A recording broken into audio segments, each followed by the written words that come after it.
My name is Veda. I am the Chief Executive Officer of the African Leadership University. This week we are launching the second cohort of ALU's Public Sector Fellowship Program, and I'm very excited to be here to participate in that event. It is a very important program that we are running because our intention has always been about developing leaders in all sectors, in the private sector as much as in the public sector. We believe that we need leaders in government, we need leaders in different industries, and this public sector fellowship program for us allows us to work very directly with people who are involved in decision making, in policy writing in a number of countries across the continent. And for us, there's a very specific type of leadership that we want them to be thinking about this week, right? As an institution, our vision is to develop ethical entrepreneurial leaders. And for us, we want to make sure that even in government, the people who are making decisions, the people who are writing policies, are people who are thinking about ethics, that they are people who are thinking about value-based decision making, but that they're also people who are entrepreneurial in their thinking.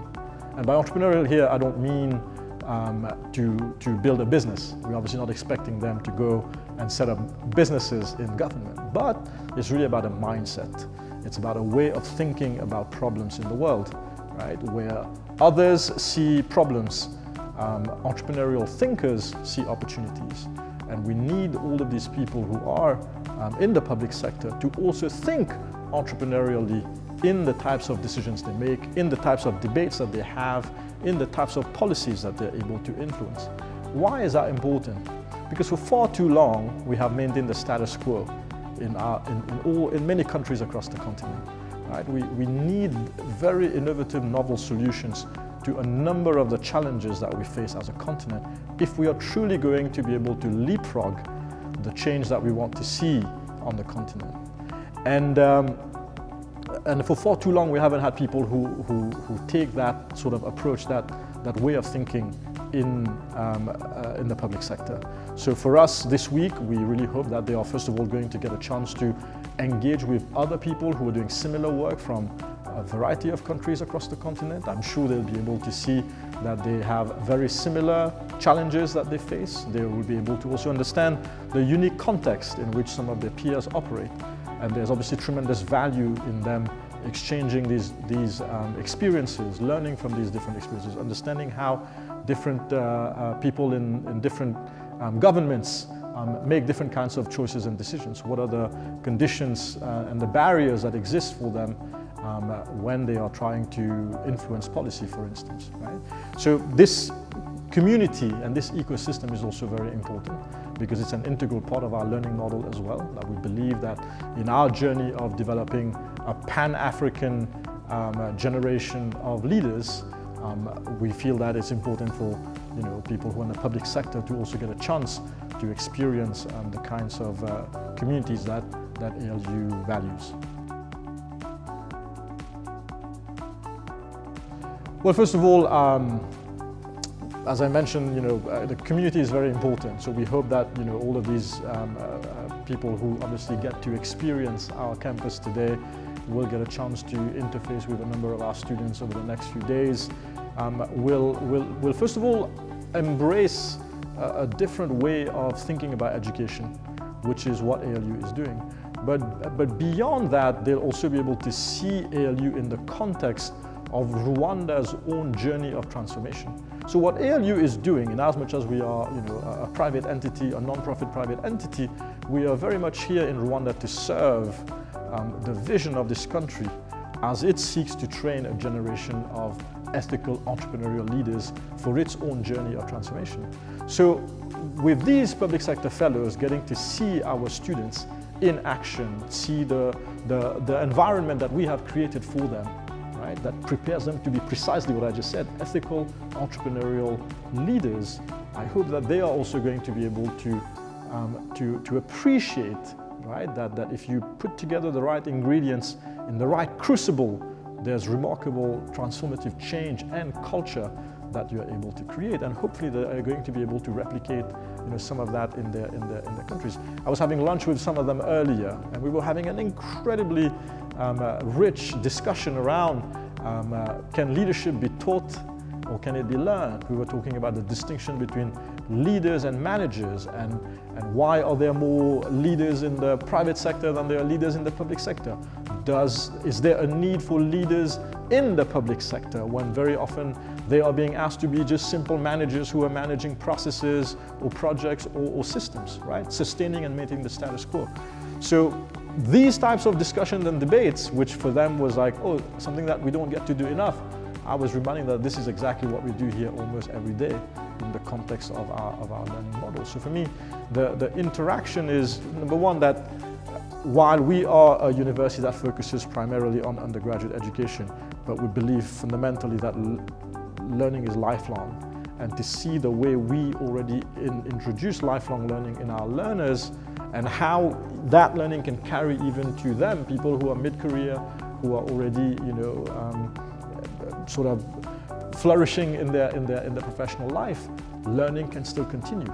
Debates like the one we were having at lunch can and should still happen even at that stage in life, right? So number one, appreciating that learning is lifelong is a very important one. Number two, to appreciate even from the undergraduate model how learning is social, right? Once they see our students in peer groups, in discussion groups like the one we were having at lunch, they are hopefully able to continue being engaged in a Pan-African peer community that we are offering them in this fellowship, but that they also can translate and carry rather some of these principles and some of this ethos in their home countries amongst their colleagues and transfer some of that knowledge and that philosophy of lifelong learning that they are going to get here.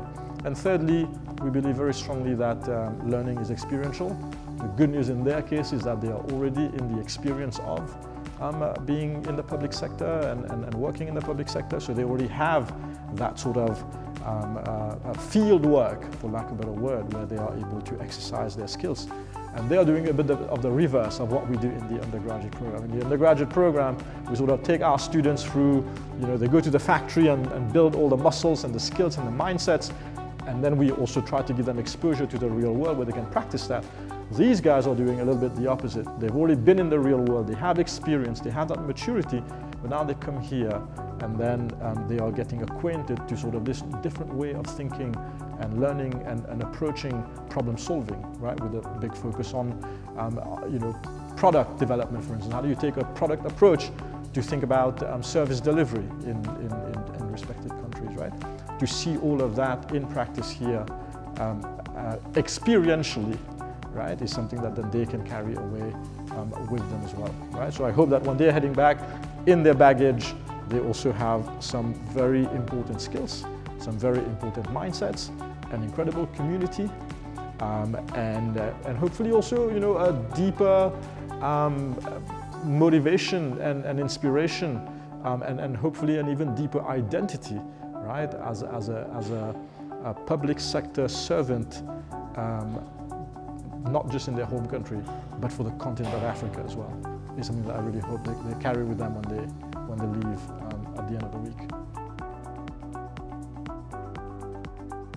Well, first of all, I hope that just looking at the fellowship as a model for continuously engaging with people in the public sector as well, to upskill, to reskill, to connect with other communities, to be able to think differently about problem solving, is something that others also observe and appreciate and replicate. We don't have to be the only one. I want to be very clear. We don't have to be the only ones who are trying to address the leadership challenges of the continent, be it in the private sector or the public sector. So anyone who is genuinely, authentically concerned about, how do we create better leaders in the public sector, I think they should, just attempt to do programs like this one. But obviously, if they want to see us as a partner, right, as an institution that already has a deep understanding and experience in leadership development across different age groups, right? We've been doing leadership development from people aged at the high school level, age 16 to 18, at the university level, 18 to 21, 22, We've done it, with people in the postgraduate as well. We've done it with people who are already executives, right? So we have experience over the last 18 years now as a group, right? Really being in that leadership space, and that experience combined with other people's interest and maybe networks and access and resources, right, to be able to connect with people who are working in the public sector can be a really powerful synergy, right, for us to work collaboratively and collectively and align on a vision of the kinds of leaders we want to see amongst policymakers, amongst people who are in government, amongst our even our representatives, hopefully, right, in government. So. Anybody who is interested in leadership as a whole, obviously, we can work together. People who are interested in leadership in sort of a niche sector like the public sector, not really niche if you think about the scale at which the public sector has influence on the continent and in the world. Arguably, that's probably where we need to put most of our efforts, right? We are very open and excited to be partners in those efforts. We are already, for instance, working in Rwanda with government. We have programs that we deliver on behalf of the Rwanda National Police, working with senior leaders in the police force, not just in Rwanda, but from a number of other African countries as well who come into this program.